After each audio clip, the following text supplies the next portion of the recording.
Hi guys, this is ZonalFear at ET Gaming. Today I'll be bringing you a brief video about something which I've been looking at doing for a while. So earlier on in the year I purchased a £35 used PC from Computer Exchange, which is a second-hand retail store that sell games, computer parts, consoles, all sorts of things like that. I saw this online and I picked it up for £35 with the idea being that I could use it to capture game footage in an upstairs room of my house using the game capture card, so I didn't have to move around my equipment all the time when I moved from, say, playing something more modern downstairs and then having to move my Razer Ripsaw capture card upstairs for capture on older machines. So I went onto Computer Exchange's website and I saw a relatively cheap office PC, I guess, for £35. The specs were okay. It had an Intel Pentium G3240, 3.1 gigahertz, I think it is. It was immediately removed, so I couldn't really tell you an awful lot about it. And it had 4 gigabytes of RAM and Windows 10 with no external graphics card. So I saw it for £35, which you think is a bargain considering that Windows alone costs more than that. And it arrived on my doorstep and I opened it up and took a look at it and everything else like that. And then I had an idea. So I do love playing video games, but another one of my sort of hobbies is sort of messing around with technology, especially computers and things like that. I've got a box full of random PC crap from years of PC building. There's like first generation Intel i3s in there and things like that. So I thought to myself, how can I make this better while also spending as little money as I can possibly get away with? So the G3240 is a decent processor for everyday tasks. It will handle web browsing and things like that okay. But I wanted to do something a little bit more demanding. I wanted to be recording 1080p video as I was playing. So I needed something with a little bit more power. So off again I went to the Computer Exchange website, where they had an Intel Core i5 4460S. So both of these processors socket 1150. So I checked up on the manufacturer's website to ensure that the motherboard could handle a i5 4460S. And when I found it could, I ordered the processor from Computer Exchange. This quad-core 2.9 GHz processor cost me £5. I had to pay a couple of quid extra delivery, but £5 for an i5 4460S, which is 4 cores, 4 threads, socket 1150. I thought, wow, for £5 you can't really complain. It's a massive upgrade from the G3240 that actually came with the £35 machine. So I invested another £5 in the machine, and what I also did as well was I had a look through my box of crap, where all my memory sticks and things like that are, and also found another 4 gigabyte stick of DDR3 memory, which is at the same speed as the memory already in the computer. And I simply added that in as well, as it has 2 RAM slots. So far for £5 I had upgraded the processor to a quad core, and with the stuff in my PC mystery box I added 4 extra gigabytes of RAM. But I didn't stop there. So one of the things with this PC is it had a 500 gigabyte hard drive. The problem with mechanical hard drives is now they are quite slow, and they tend to bog down computers on newer operating systems especially. So what I did was I went out and again, Computer Exchange, ordered a small 32 gigabyte SSD specifically for the operating system. This one cost me £6, I believe.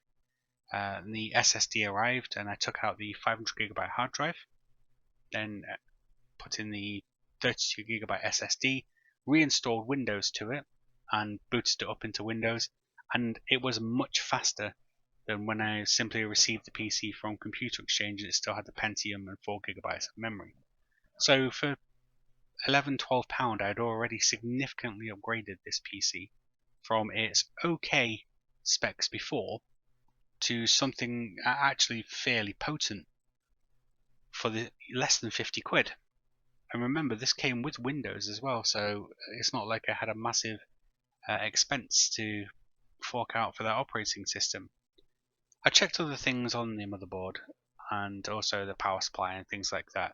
This comes with a 240 watt power supply. It does appear to have some sort of 80 plus rating, which is good. Usually when you're buying power supplies, you do want to be looking for that 80 plus rating. So they go 80 plus bronze, silver and gold, and the higher the rating, the more efficient a power supply it is. As power supplies, they don't always necessarily generate the power that is actually on them. So one of the things that I've learned over the years when you build PCs is if you buy cheap, you pay twice, especially when it comes to power supplies.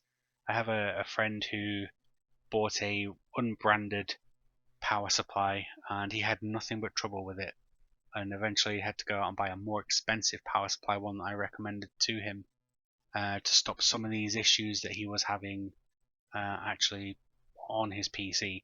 So when it comes to power supplies, guys, don't cheap out. Buy the best you can afford. So if you need a 500 watt power supply, go and buy a 500 watt power supply from a reputable manufacturer, ideally that 80 plus rated. I've had a number of power supplies over the years that I've had no issue with. Now, the thing is with power supply recommendations is they're all subjective. So if I say this power supply is good, someone else might say, well, actually, I had nothing but problems with mine. So this is subjective, so take it with a pinch of salt. But I've used both EVGA power supplies. I've used a Cooler Master 500 watt power supply, which was 80 rated, and I've had no issues with anything of those sorts. I am currently using in my gaming PC a 550 watt Corsair power supply, which again I've had no issues with. I couldn't tell you which one it was specifically. It's been a little while since I had a mess around in that. Again, I've had no issues. But always try and buy power supplies from reputable manufacturers rather than cheap out and think, oh, I'll save a tenner on this. So anyway, back to the PC. One of the things I've noticed about this PC is that the motherboard on it seems proprietary. Now, what that means is that Lenovo, the manufacturer of this PC, have made this motherboard, had this motherboard built to order for them, which is going to be a little bit problematic when I look at maybe replacing the case for this thing, as most motherboards have standard formats, so micro ATX, ATX, and so forth. And this does not appear to be a standard format, so I may potentially have problems if I move it into a new case.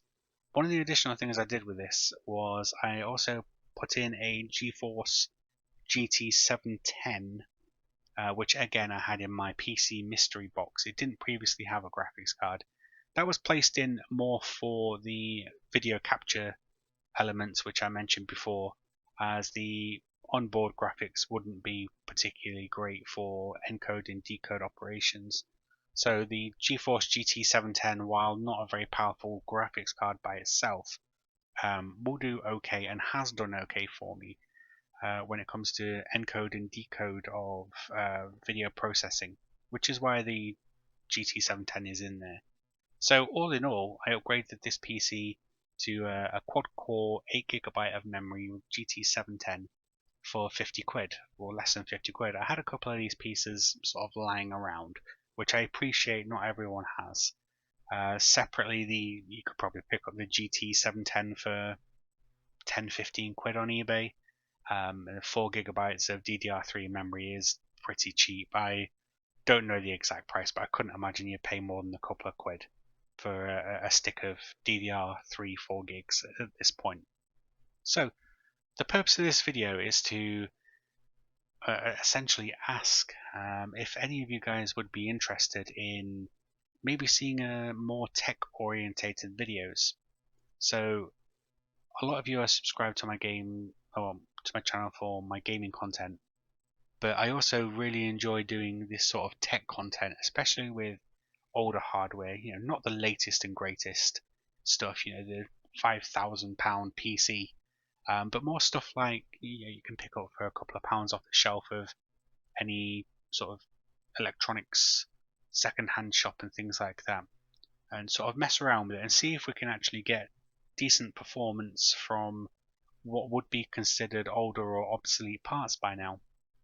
So this is essentially me saying to you, if you'd like to see more of this kind of video, more sort of tech orientated, focused on kind of budget stuff, nothing particularly expensive, then yeah, please do let me know, as essentially what you guys want will determine what happens to the PC that's right in front of your eyes. If it's something that you'd like to see, if you'd like to see me get a new case, sort out that slightly weak 240 watt power supply, and whack in a graphics card and see what it can do this year, then yeah, by all means, please do let me know. One of the things I'm also going to do throughout this video as well is I did record me upgrading and replacing some parts from this PC, so that's going to appear at various points through the video, may have already appeared at various points through the video, as well as information on the stuff that I bought. So the great thing about this 1150 socket motherboard is it actually leaves a lot of options. It's pretty good in regards to what you can do with it. My own current gaming PC is 1150 socket with a Core i5 9400F, which I think was the last generation that sort of came out under that socket. But yeah, it's a pretty upgradable socket. You can do a lot with it. I'd need to look more into the motherboard to see what kind of memory it can support, maybe increase the size of the SSD on this thing as well. It's okay having a small SSD for the operating system, but I'd need probably a bigger SSD if I wanted to do something serious. A mechanical drive connected via the USB 3 ports that are on this thing are okay, but I wouldn't want to be running games from that kind of thing. So yeah, essentially what I'm saying here, guys, is this PC in front of you, what happens to it next is entirely up to you. I would love to sort of maybe take it out of its slightly battered, worn case, place it in a new case with a new power supply, and pick up a few really cheap graphics cards and see what this build can do for very little money. 50 quid it's less than what you pay for a single new game. So yeah, it's very, very cheap. PC gaming doesn't have to be expensive. That's one of the things that I've always believed. You don't have to have thousands of pounds to get into PC gaming. You can do it very cheaply. All you have to do simply is manage your expectations as to what it is you think you'll see for the kind of money you want to spend. So if I took a sort of a GTX 1060, placed it in this PC, I couldn't expect to see Xbox Series X levels of graphics, but that doesn't mean that it wouldn't be quite a playable, enjoyable experience at some lower resolution, so 1080p and lower. The 1060 itself is actually quite a competent graphics card even now. Its status as a sort of legendary card, it's really up there with such classics as the 8800 GT, which I would love to get a hold of. They're not as easy to find as they used to be now, those things. Yeah, please let me know what you think in the comments, and thank you very much for watching. Until next time, guys, take care.